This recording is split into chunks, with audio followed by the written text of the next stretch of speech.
하나님 말씀 호세아서 14장 1절로 9절 교독하시고 마지막 9절 함께 읽도록 하겠습니다. 이스라엘아, 네 하나님 여호와께로 돌아오라. 네가 불의함으로 말미암아 엎드러졌느니라. 너는 말씀을 가지고 여호와께로 돌아와서 아뢰기를 모든 불의를 제거하시고 선한 바를 받으소서. 우리가 수송아지를 대신하여 입술의 열매를 주께 드리리이다.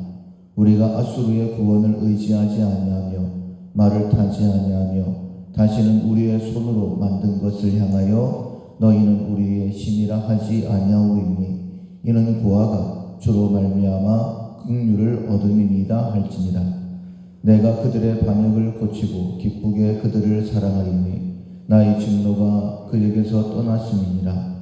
내가 이스라엘에게 이슬과 같으리니 그가 백합화 같이 피겠고 레바논 백향목같이 뿌리가 박힐 것이라. 그의 가지는 퍼지며 그의 아름다움은 감람나무와 같고 그의 향기는 레바논 백향목 같으리니 그 그늘 아래에 거주하는 자가 돌아올지라.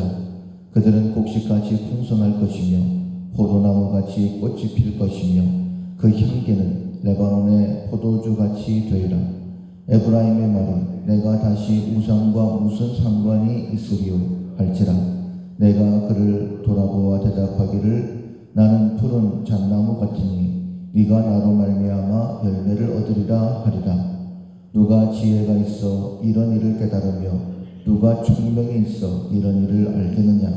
여호와의 도는 정직하니 의인은 그 길로 다니거니와 그러나 죄인은 그 길에 걸려 넘어지리라. 아멘.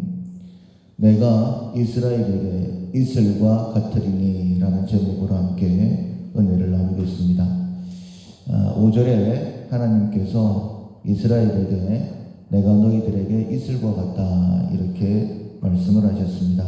이 말씀을 제목으로 함께 은혜를 나눌 텐데 하나님께서 우리를 어떻게 대하시는가, 그 하나님의 사랑 안에서 모든 것이 회복되어지는 우리의 삶 되기를 소원합니다.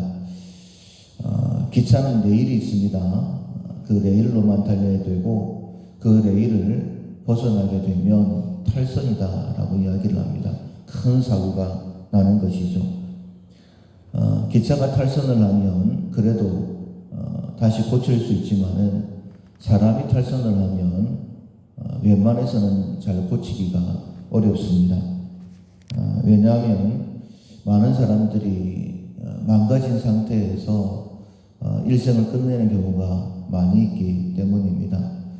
영적인 탈선은 훨씬 더 고치기가 어렵습니다. 왜냐하면 눈에 잘 보이지도 않고 그리고 대부분의 사람들이 또 영적인 탈선에 있기 때문에 다른 사람과 비교하면서 내가 탈선에 있구나라고 깨닫는 것조차 어렵기 때문입니다. 예를 들어서 눈 하나 있는 동네에서 눈 2개를 가지고 있으면 병신 취급 당하는 것이죠. 대다수의 사람들이 이처럼 영적인 탈선 상태에 있기 때문에 내가 바르게 살려고 하면 오히려 사람들에게 이상한 사람 취급을 받기 때문에 바른 길로 가는 것이 참 어렵습니다. 그러나 진리는 변하지 않는 것이죠. 고양이를 아무리 호랑이라고 100명 가운데 99명이 그렇게 얘기한다 할지라도 호랑이가 되는 것은 아닙니다. 고양이는 고양이인 것이죠. 진리는 변하지 않습니다. 세상은 하나님을 알지 못하죠. 그래서 하나님이 어디 있느냐라고 이야기하지만은 진리는 하나님은 살아계시며 하나님은 사랑이시고 또한 하나님께서는 생명으로 우리를 회복시키신다라는 것이 진리입니다. 만약에 그 하나님을 알지 못하고 하나님 사랑을 깨닫지 못하고 회복되지 못하는 사람이라면 아무리 많은 사람이라 할지라도 그 사람들은 영원한 진노에 하나님의 진노하심에 처할 수밖에 없게 되는 것이죠. 오늘 본문에도 보면 이스라엘은 하나님을 떠나서 징계를 받을 수밖에 없는 그런 상황이었습니다. 그런데 하나님께서는 징계를 말씀하심과 아울러서 회개하는 사람들에게 이렇게 말씀을 하시죠. 4절에 보면 내가 그들의 반역을 고치고 기쁘게 그들을 사랑하리니 나의 진노가 그에게서 떠났음이니라. 하나님께서 우리를 고치실 뿐만 아니라 기쁘게 사랑하신다라고 말씀을 하십니다. 그들 위에 있는 하나님의 진노를 다 걷어버리시겠다라고 말씀을 하십니다. 특별히 5절에 내가 이스라엘에게 이슬과 같으리니 라고 말씀을 하십니다. 이스라엘에는 비가 잘 내리지 않습니다. 그런데 곡식도 키울 수 있고 그리고 짐승도 키울 수 있습니다. 그 이유가 무엇이냐면 북쪽 헐몬산에서부터 시작되어진 이슬이 온 지역에 다 촉촉히 내리기 때문입니다. 그래서 이슬은 이스라엘에는 생명이며 은혜입니다. 하나님께서 이스라엘 위에 이처럼 이슬처럼 내가 너희들에게 생명과 은혜의 이슬이다 이렇게 말씀하시면서 회복된 자의 삶을 하나하나 설명하십니다. 그가 백화포같이 피겠고 레바논 백향목같이 뿌리가 박힐 것이라. 그의 가지는 퍼지며 그의 아름다움은 감람나무와 같고 그의 향기는 레바논 백향목 같으리니 그 그늘 아래에 거주하는 자가 돌아올지라 라고 말씀하십니다. 모든 것이 다 회복된다 라고 말씀을 하시죠. 그들은 곡식같이 풍성할 것이며 포도나무같이 꽃이 필 것이며 그 향기는 레바논의 포도주같이 되리라. 징계와는 전혀 상관없는 정말 행복해 보이는 평화로워 보이는 그런 삶의 모습을 말씀하고 있습니다. 8절에 보면 에브라임의 말이 에브라임은 곧 아수르에게 망하게 될 나라입니다. 그런데 그 에브라임이 이렇게 말을 합니다. 내가 다시 우상과 무슨 상관이 있으리요. 그들이 금송아지를 세우고 바알과 아세라를 섬겼는데 하나님의 은혜가 너무 차고 넘치니까 이 우상과 우리가 무슨 상관이 있느냐라고 이야기를 하게 됩니다. 하나님께서 내가 그를 돌고 와 대답하기를 하나님께서 에브라임을 돌보셔서 에브라임이 이렇게 이야기를 하게 되는 거예요. 나는 푸른 잣나무 같으니 네가 나로 말미암아 열매를 얻으리라. 에브라임은 열매를 거두는 것이 아니라 에브라임으로 말미암아 하나님께서 원하셨던 것처럼 주변의 모든 나라가 다 복을 얻게 된다. 이렇게까지 말씀하시는 것입니다. 원래 하나님께서 우리를 부르실 때의 목적이었죠. 아브라함을 부르실 때에 네 씨로 말미암아 천하 만민이 복을 얻을 것이다. 아브라함 한 사람을 구원하시기 위함이 아니라 아브라함의 복이 차고 흘러넘쳐서 그 가족들과 주변들과 온 땅이 다 복을 받기를 원하는 하나님께서 요셉을 애굽 땅에 먼저 보내셨습니다.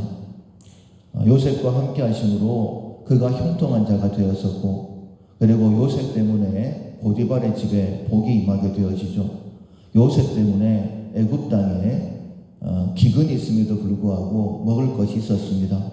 요셉 때문에 주변의 근동의 모든 나라들이 먹을 것이 있었고 요셉은 사고나빠냐 만민의 생명을 구원하는 자라는 그런 별명을 가졌고 그 사명을 감당했었었죠. 곧 망할 에브라임조차도 이런 은혜가 있다라고 분명히 말씀하시는 것입니다. 그러나 이 은혜는 하나님은 이렇게 되기를 원하시는데 이 은혜는 누구나 다 누리는 것은 아닙니다. 하나님은 찾고 계신다라고 말씀을 하시죠. 9절에 보면 누가 지혜가 있어 이런 일을 깨달으며 누가 총명이 있어 이런 일을 알겠느냐. 찾고 계신다라는 것은 그만큼 그런 사람들이 적다라는 의미이죠. 여호와의 도는 정직하니 의인은 그 길로 다니거니와 그러나 죄인은 그 길에 걸려 넘어지리라. 하나님께서 아무리 이런 선한 뜻을 가지고 계신다 할지라도 의인이라면 이런 모든 복을 누리지만은 죄인은 오히려 걸려 넘어지게 되어지는, 예수님이 우리의 생명을 위해 이 땅에 오셨고 구원을 완성하셨지만은 그를 믿지 않는 자, 그 이름을 믿지 않는 자는 벌써 심판에 이르다라고 말씀하신 것처럼 안타깝게 지금 에브라임을 보고 계시는 것이죠. 진리를 아까 말씀을 드렸습니다. 변하지 않는 진리. 하나님은 살아계시고 하나님은 사랑이시고 우리를 회복시키시는 분이시죠. 그리고 또 하나의 진리가 무엇이냐면 이 회복은 온전히 회개하는 자에게만 주어진다라는 것입니다. 1절에 보면 하나님께로 돌아오라 라고 말씀을 하시죠. 이스라엘아, 네 하나님 여호와께로 돌아오라. 네가 불의함으로 말미암아 엎드러졌느니라. 이 불의함이라는 것은 다른 것이 아니라 하나님의 말씀을 떠난 것이죠. 아담 때부터 가장 큰 죄, 첫 번째 죄가 불순종이었습니다. 그래서 돌아오라 라고 말씀하시면서 2절에 보면 너는 말씀을 가지고 여호와께로 돌아오라 라고 말씀을 하십니다. 네가 정말 하나님께로 돌아오기를 원한다라고 한다면 하나님께서 네게 주신 그 말씀을 가지고 내게 돌아와야 된다. 다르게 말씀을 드리면 순종함으로 내게 돌아와야 된다라고 말씀하시는 것입니다. 돌아와서 아뢰기를 모든 불의를 제거하고 선한 바를 받으소서. 행위가 없이는 하나님께로 돌아갈 수 없다라고 말씀하시는 것이죠. 우리가 수송아지를 대신하여 입술의 열매를 주께 드리리이다. 수송아지는 예배의 형식입니다. 경건의 모양입니다. 경건의 모양도 굉장히 중요하지만 경건의 모양만으로는 아무것도 아니다라고 분명히 말씀하셨죠. 입술의 열매, 말씀이 선포되어질 때에 우리가 아멘이다라고 고백을 합니다. 하나님의 언약이 선포될 때에 이스라엘 백성들이 지키겠다라고 서원을 했었죠. 그 모든 서원, 입술의 열매를 가지고 하나님께로 돌아와야 된다라고 말씀을 하십니다. 전도서 5장에 보면 우리가 하나님의 말씀을 들으면서 아멘이라고 고백했던 그것도 서원이니 반드시 그 서원을 갚아라 라고 말씀을 하셨습니다. 내 마음에 깨달음이 있다는 것은 하나님께서 내게 요구하시는 것이다라고 내가 인정하는 것이 되는 것이죠. 내가 그 말씀을 듣고 행할 만한 수준이 되었기 때문에 그것을 깨닫는 것이죠. 그래서 반드시 수송아지가 아니라 입술의 열매를 가지고 하나님께로 돌아와야 된다라고 말씀하시는 것입니다. 더 이상 다른 것을 의지하지 않겠다라고 그들은 분명히 고백을 했었었죠. 우리가 아수르의 구원을 의지하지 아니하며 말을 타지 아니하며 다시는 우리의 손으로 만든 것을 향하여 너희는 우리의 신이라 하지 아니하오리니 이는 고아가 주로 말미암아 긍휼을 얻음이니이다. 분명히 이렇게 이스라엘이 하나님 앞에 고백을 했었습니다. 그리고 이 고백과 아울러서 하나님께서는 4절 이하에 내가 너희들을 고칠 것이다. 내가 기쁘게 너희들을 사랑할 것이다. 모든 것을 회복시키겠다. 내가 이스라엘에 있을 것 같다 라고 그렇게 말씀하시면서 회복된 삶을 말씀하셨지만은 이스라엘은 돌아오지 않았습니다. 그 결과 아수르에 의해서 결국은 망하게 되는 것이죠. 하나님께서는 하나님의 말씀을 온전히 지키는 자를 통하여 일하십니다. 하나님께서 어린 사무엘을 부르셨죠. 그런데 사무엘은 하나님이 자기를 부르시는 것을 몰랐어요. 그래서 엘리에게 쫓아갑니다. 몇 번씩이나. 그리고 엘리를 통하여서 하나님이 자기를 부르시는 것을 알았죠. 엘리가 이야기합니다. 말씀하옵소서 종이 듣겠나이다라고 그렇게 고백을 해라. 엘리도 알고 있었습니다. 하나님의 말씀에는 그렇게 고백해야 된다는 것. 그런데 엘리의 가족은 온 가족이 진멸당하게 되어지죠. 알면서 행하지 않으면 이런 하나님의 진노를 당하게 됩니다. 반면에 사무엘, 엘리의 말을 듣고 하나님 앞에 말씀하옵소서 종이 듣겠나이다. 그렇게 고백을 했고 하나님의 말씀이 그에게 증거되었고 사무엘은 하나님의 말씀에는 절대적으로 복종하는 그러한 삶을 살았습니다. 그 결과 사무엘상 3장 19절 이하에 보면 이렇게 말씀을 하십니다. 사무엘이 자라매 여호와께서 그와 함께 계셔서 그의 말이 하나도 땅에 떨어지지 않게 하시니 단에서부터 브엘세바까지 온 이스라엘이 사무엘은 여호와의 선지자로 세우심을 입은 줄을 알았더라. 사무엘의 입에서 나온 그 모든 말은 한마디도 땅에 떨어지지 않았다라고 말씀하고 있습니다. 사무엘의 말이 능력 있는 것이 아니라 사무엘에게 주신 하나님의 말씀이 이루어지는 것이죠. 하나님의 말씀은 변하지 않는 진리입니다. 어떤 상황이라 할지라도 그 말씀은 이루어집니다.